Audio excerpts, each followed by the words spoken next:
서브이슈입니다. 중국이 세계를 지배하는 날. 중국의 알리바바 25개 빅테크 소집 스스로 잘못을 바로잡으라 압박했다라는 이제 기사가 있는데요.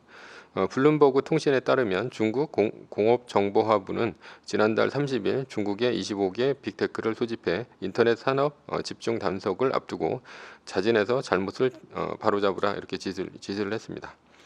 이날 소환된 기업은 알리바바, 텐센트, 바이트댄스, 핀두어더, 바이두, 신랑 웨이보, 징뚱, 화웨이, 디디 주식, 샤오미 등 중국을 대표하는 기술 기업이다 라는 것이죠.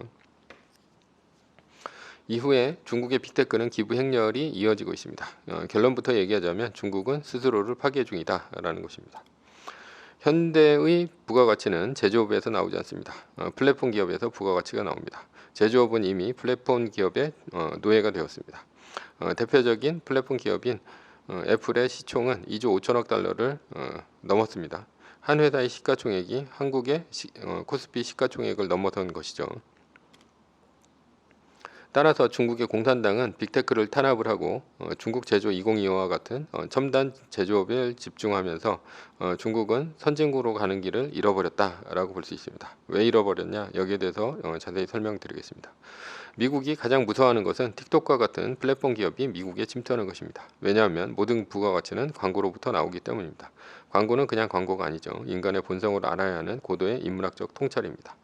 그것을 개인별 맞춤화한 것이 개인별 데이터이고요. 그것이 모인 것이 바로 빅데이터입니다. 이렇게 된 이유는 세상이 인터넷으로 초연결되었기 때문입니다. 유럽은 완전히 미국의 빅테크 기업의 노예가 되었습니다. 검색 엔진은 구글을 쓰고요. 스마트폰은 애플을 쓰며 SNS는 인스타그램과 페이스북을 씁니다. 유럽의 오리지널 빅테크는 하나도 없습니다. 따라서 유럽은 미국의 플랫폼 기업에 점령당했습니다. 그래서 유럽은 빅테크에 세금 매기려고 혈안이 된 것입니다. 예전에는 각 나라별로 광고 플랫폼이 있었지만 지금은 광고 플랫폼이 세계의 몇 개 플랫폼 기업으로 독과점화되었습니다. 따라서 제조업은 독과점화된 개인 플랫폼을 끼지 않고는 물건을 팔 수가 없습니다. 각 나라별로 이제 광고 플랫폼은 예를 들어서 TV라든가 아니면 상가 뉴스라든가 이런 것들이 있겠죠. 그런데 지금은 그런 것들이 다 없어지고 현재는 구글의 유튜브 그리고 페이스북이나 아니면 인스타그램 이런 쪽에서 이제 그 광고를 하고 있죠. 페이스북의 개인 맞춤형 광고 플랫폼을 통하지 않으면 소상공인이 홍보할 길이 없습니다. 왜냐하면 이젠 TV와 같은 대중 매체를 보지 않고요. 대중들이 SNS를 하고 있기 때문입니다. SNS를 하면서 자신의 정보를 순순히 SNS에 내줍니다. 그것이 맞춤 광고를 할 수 있는 원동력입니다. 따라서 이제 광고는 페이스북, 유튜브와 같은 플랫폼 기업을 통하지 않고는 할 수가 없는 세상이 되었습니다. 그래서 가장 머리 좋은 애들이 이런 광고를 어떻게 하면 개인의 정보를 따낼까 아니면 빼낼까 그리고 개인의 정보를 어떻게 하면 광고로 이어질까 이렇게 머리를 쓰고 있습니다. 그래서 애플이나 페이스북이나 구글이나 이런 곳에 가장 천재들이 모여 있는 것이죠. 현재 중국은 스스로 빅테크 기업을 죽이고 있습니다. 이유는 빅테크 기업이 공산당의 권위를 위협하고 있기 때문입니다. 그래서 키우는 것이 겨우 이제 반도체나 전기차나 친환경 등이죠. 그러나 제조업은 이미 플랫폼 기업에 점령당한 상태입니다. 반도체는 기술을 막으면 끝입니다. ASML과 같은 반도체 극노광 장비와 같은 회사는 미국이 수출을 금지하면 중국은 10나노 이하의 공정은 아예 만들 수가 없습니다. 왜냐하면 ASML의 노광 장비 기술의 원천이 미국의 기술이기 때문입니다. 그러나 반도체 정도는 잘 되어봐야 TSMC 정도밖에 안 됩니다. 애플의 하청이라는 얘기입니다. TSMC가 큰 것은 애플이 스마트폰의 반도체를 삼성전자를 버리고 TSMC를 선택했기 때문입니다. 즉 반도체를 아무리 잘 만들어봐야 애플, 구글, 마이크로소프트급의 등의 급이 아니라는 얘기입니다. 플랫폼 기업의 의리다 이렇게 볼 수 있습니다. 게다가 미국이 중국의 반도체를 만들어서 수출하려 하더라도 중국의 반도체를 수출 금지시키면 끝입니다. 현재 전기차가 중요한 것이 아니라 자율주행차가 중요합니다. 자율주행차는 데이터를 모으는데 샤오펑이니 니온이 하는 기업들이 결국 자율주행으로 가는 순간 유럽이나 미국에서 수출은 물 건너갔다고 봐야 됩니다. 왜냐하면 자율주행 데이터는 미국의 서버로 들어가기 때문입니다. 중국의 서버로 들어가기 때문입니다. 따라서 중국 서버로 들어가는 기업은 수출 금지 대상이 됩니다. 이러면 유럽이나 미국의 큰 시장으로 물건을 팔 수가 없습니다. 결국 중국의 전기차는 중국 내에서나 팔 수밖에 없는 내수용 차가 됩니다. 그러니 중국이 자신의 빅테크를 죽이고 제조업을 키우는 것은 정신 나간 짓이다, 이렇게 볼 수 있습니다. 그렇다면 미국이 중국의 어떤 것을 가장 두려워할까? 바로 틱톡과 같은 플랫폼 기업입니다. 플랫폼을 장악하고 있는 페이스북, 유튜브를 넘어서 동영상 플랫폼의 탑티어가 되는 기업이 되면 가장 두려워하는 기업이 됩니다. 그런데 틱톡의 모회사인 바이트댄스 CEO가 돌연 사퇴했습니다.